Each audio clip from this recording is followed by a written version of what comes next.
¿Y si te dijera que el estilo icónico de Diane Keaton no era una armadura, sino el mapa de su herida?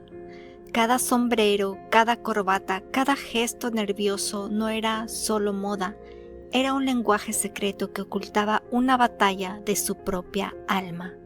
Diane Keaton, la musa de lo peculiar, la reina de la autenticidad, acaba de dejar el escenario de este mundo, pero más allá de sus inolvidables papeles, su vida fue un profundo tikkun, una rectificación cabalística. Su lucha contra la bulimia, sus amores con hombres poderosos y su obsesión por coleccionar la belleza descartada por otros no son anécdotas, son claves para decodificar un mapa del alma fascinante. Hoy, en una antropología sagrada, no despedimos a la actriz, sino le leemos el legado de su alma para encontrar nuestro propio esplendor.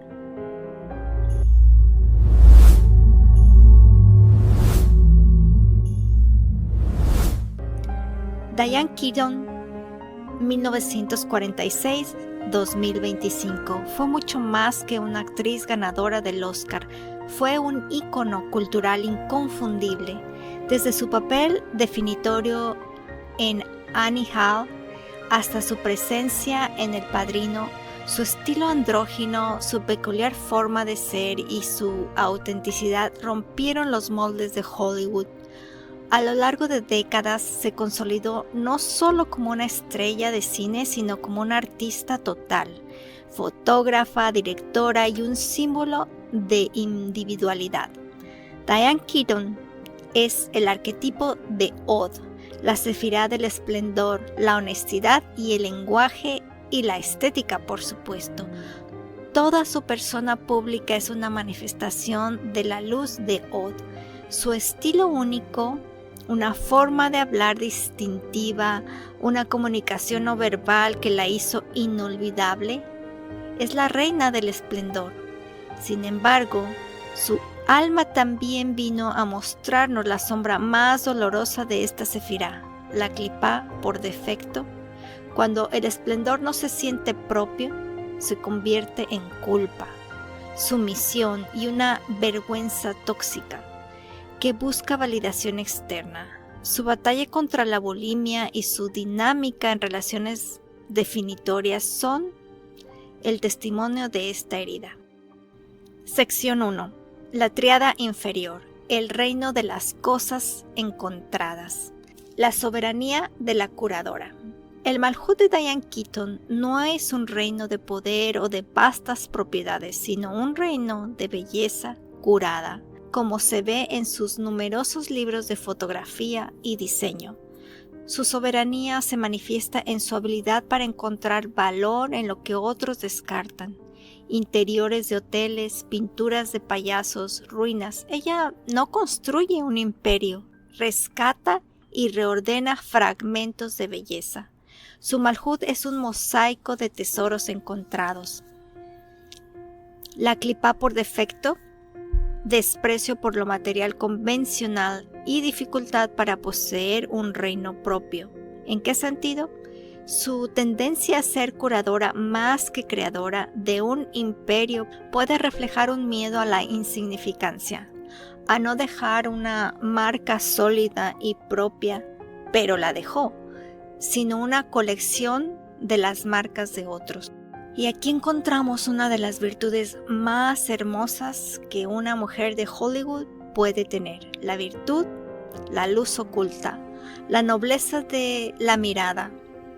Pero es crucial entender que cada clipá no es más que la cáscara que oculta una luz divina. Y en el reino de Keaton, esa chispa es particularmente preciosa. Cada clipá guarda una virtud inmensa y la de su Malhut es la nobleza, en su forma más pura. Mientras que su clipá es el miedo a no construir un imperio propio, su virtud es la soberanía de valorar la belleza donde nadie más la ve. Ella no necesita reconstruir torres con su nombre. Su poder real, su dignidad, reside en su capacidad de otorgar un reino a lo olvidado. al rescatar una vieja foto, una pintura amateur o una casa en ruinas, realiza uno de los actos más elevados de Malhut: descender a los rincones más bajos y olvidados del reino para elevar la luz que allí se esconde. Yesod, el fundamento, la identidad fragmentada y prestada. El Yesod de Keaton es fascinante y complejo. Una identidad imaginaria construida a partir de sus roles y sus hombres. Annie Hall no es solo un personaje, es una faceta de su Yesod que se fusiona con la percepción pública.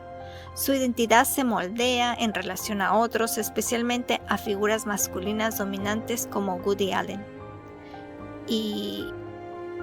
Pero en el fondo no fue tanto así, porque fue una rebelde, yo diría que con un toque muy, muy empático, porque sabía que si decía que sí a todo, por ejemplo, a los deseos de Woody Allen, ella se iba a perder. Y no se perdió. La clipa por defecto, la inseguridad profunda y miedo al abandono. Su lucha con la bulimia es el síntoma más devastador de un Yesod que no siente una base propia.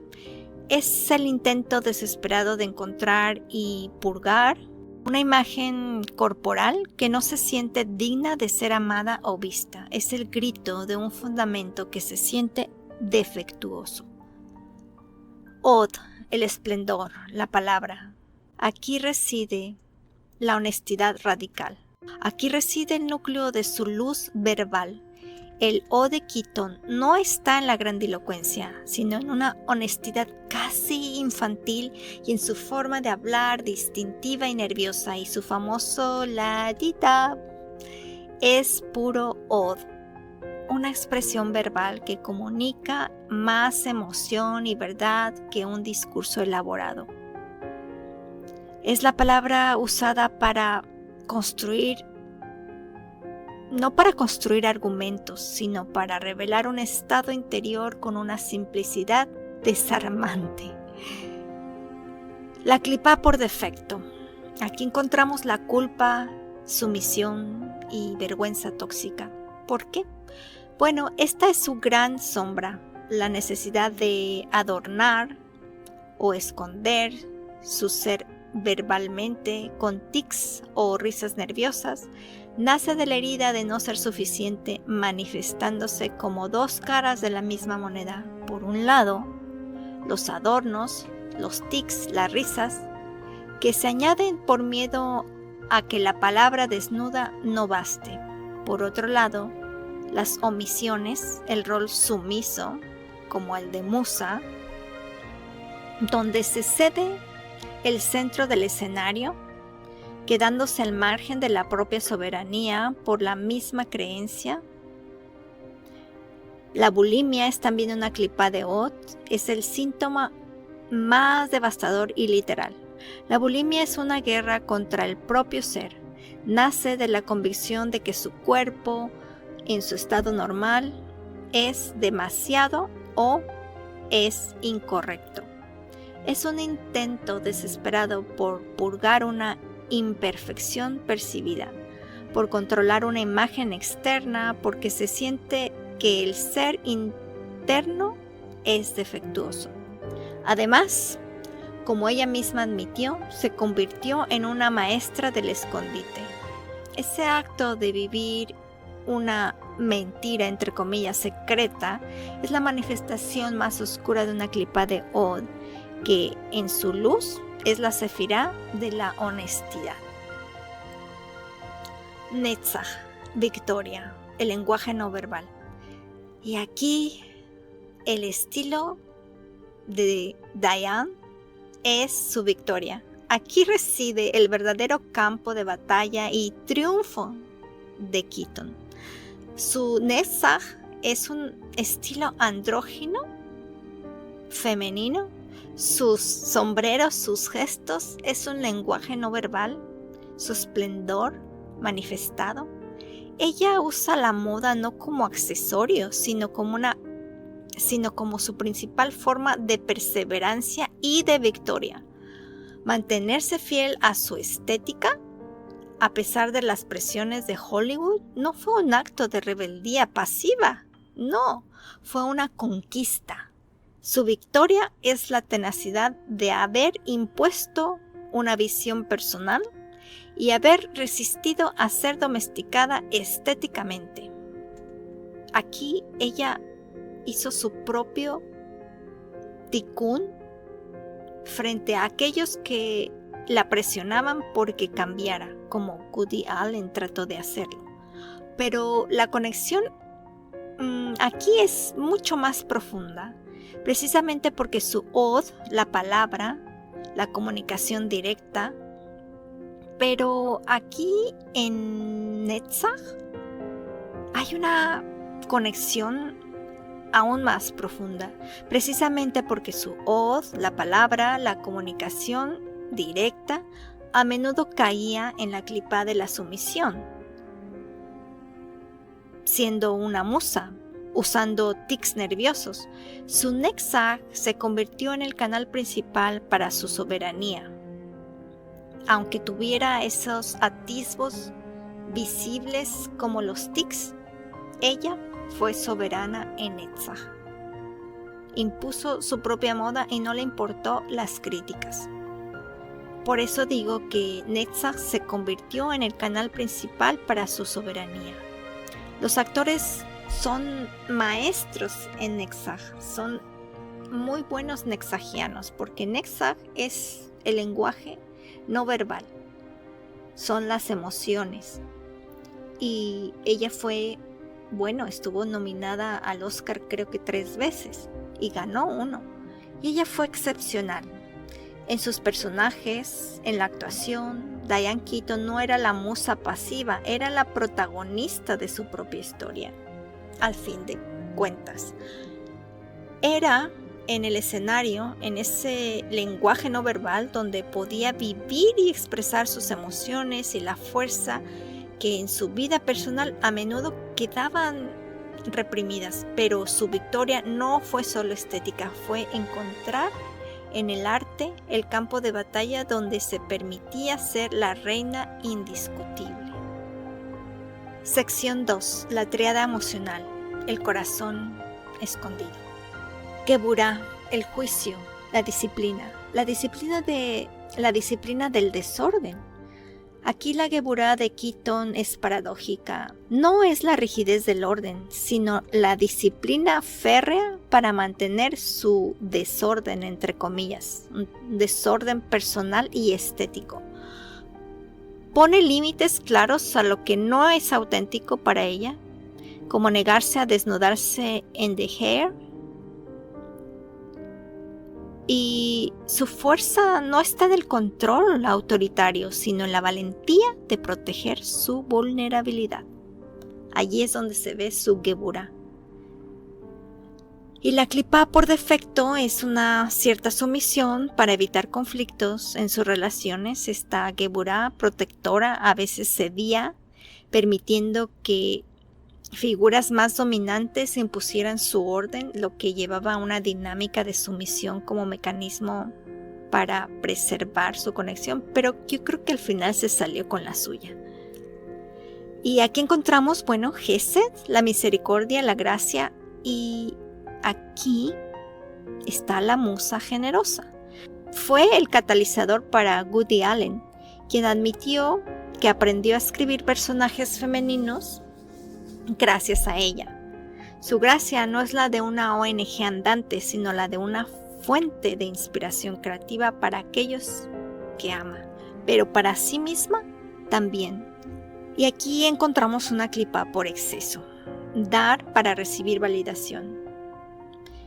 En su juventud, su Gesed pudo manifestarse como un deseo de ser la chica perfecta para sus parejas, un sacrificio de sus propias necesidades para mantener la armonía y recibir amor, lo que inevitablemente lleva al resentimiento.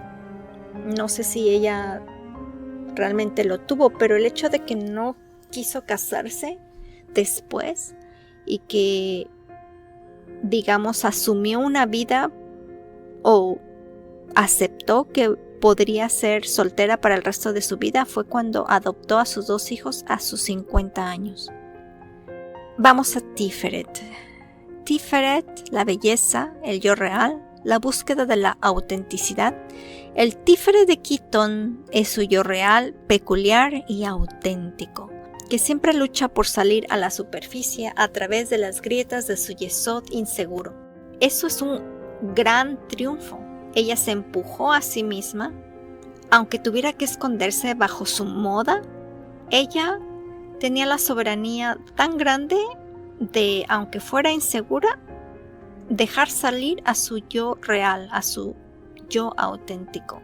Esto es admirable. Su decisión misma de adoptar hijos a los 50 nos habla por segunda vez de una soberanía inmensa. No solamente como persona auténtica, sino con los estándares y estereotipos de Hollywood. Ella fue de verdad auténtica con mayúsculas, porque había la presión de sacar un yo real, pero este yo real estaba siendo atacado por un ideal inalcanzable impuesto desde afuera, y ella se resistió. Es el miedo. Quizá ella tuvo miedo a la disonancia, a no ser la imagen que los demás esperan, pero ella fue lo que quiso ser. Sección 3. La tríada mental, la mente de la coleccionista. Aquí encontramos una Binah, el entendimiento. ¡Wow! Es como un mosaico. La Binah de Keaton no es una mente de cátedra. Es una mente de collage, de mosaicos. Su entendimiento del mundo se basa en coleccionar piezas, fotos, ideas de Pinterest, estilos, y en ensamblarlas en una nueva estructura que tenga un significado personal. Su libro The House That Pinterest Built es el manifiesto de su Binah. Sí, seguro. Y aquí hay una clipa por defecto. ¿Cuál es? Sentirse abrumada por los detalles y falta de enfoque. La tendencia a saltar de un interés a otro, de una colección a otra, puede reflejar una dificultad para construir un único sistema filosófico propio, prefiriendo ensamblar lo de otros. Aquí encontramos también una jogma, una sabiduría, la chispa, la visión del curador. Su jogma es la intuición para ver el potencial oculto, la chispa de la belleza de un objeto o de una persona que nadie más ve. Ella lo vio. Es la sabiduría del ojo del fotógrafo y del curador que reconoce el valor al instante. La clipa por defecto había una desconfianza en la propia intuición, a pesar de que su gran visión estética, su inseguridad personal, que es la herida de Yesod, pudo haberla llevado a dudar de sus propias chispas de genialidad, porque a veces en las entrevistas no las reconocía tanto, y pudo haber necesitado la validación de una figura de autoridad, como un director, una pareja, para confirmar en ellas. ¿Y qué viene? Viene Keter, la corona, la conexión con la belleza y la autonomía. Su Keter, su conexión con lo trascendente, no parece ser a través de un logos, una misión grandiosa, sino a través de su conexión con la belleza anónima y atemporal. Encuentra lo divino en una vieja fotografía, en la arquitectura de una casa española, en la pintura de un payaso aficionado. Su propósito es ser un canal para esa belleza olvidada. Y puede ser que había una clipa por defecto, que era una sensación de vacío, falta de propósito elevado. Yo creo que ella alcanzó un gran propósito de Keter en ver la conexión de la belleza anónima y atemporal. Es una cualidad de Keter, la atemporalidad. Y aquí había una búsqueda en ella constante de la belleza externa. No podríamos decir que la interiorizó tanto, pero la revelaba La revelaba en sus atuendos, en la forma como vestía, en su autenticidad. Y yo creo que el ticún de la reina del esplendor es definitivamente lo que yo diría de Diane. El ticún de Diane es el viaje de un alma dominada por Od para reclamar su Tiferet. Es la lección de que el verdadero esplendor no es un disfraz que se usa, sino la luz que emana de un yo real que se acepta a sí mismo. Y su rectificación consistió en pasar a ser de la musa que orbita soles más grandes como Allen, Beatty o Al Pacino, a convertirse en su propio sol, a adoptar sus hijos, dirigir sus propias películas, a construir su propia casa a partir de pedazos. Y realizó un acto cabalístico que integra todas las partes fragmentadas de un reino soberano.